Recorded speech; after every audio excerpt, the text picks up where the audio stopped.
2024 ఎన్నికల్లో పార్టీ సాధించిన విజయం అసామాన్యం. 93% స్ట్రైక్ రేట్, 57% పైన ఓటు షేర్తో కొత్త చరిత్రను సృష్టించాం. ఇది ముమ్మాటికి కారణం పసుపు సైనికులే, ఇక్కడుండే మీ నాయకత్వమే కారణమని మీ అందరికీ విజ్ఞప్తి చేస్తున్నాం. మీరు చేసిన పోరాటాలే నేటి అధికారం, మీ త్యాగాలే నేటి ఈ స్థానం.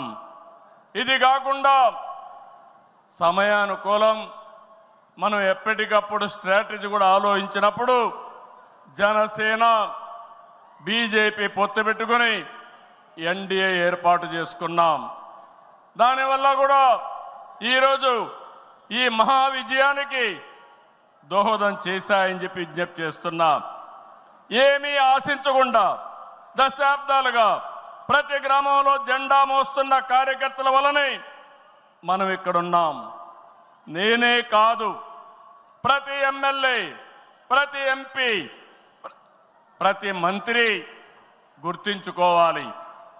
43 ఏళ్ల ప్రస్థానంలో దేశంలో ఏ పార్టీ ఎదుర్కొన్నటువంటి సంక్షోభాలు పార్టీ ఎదుర్కొన్నాం.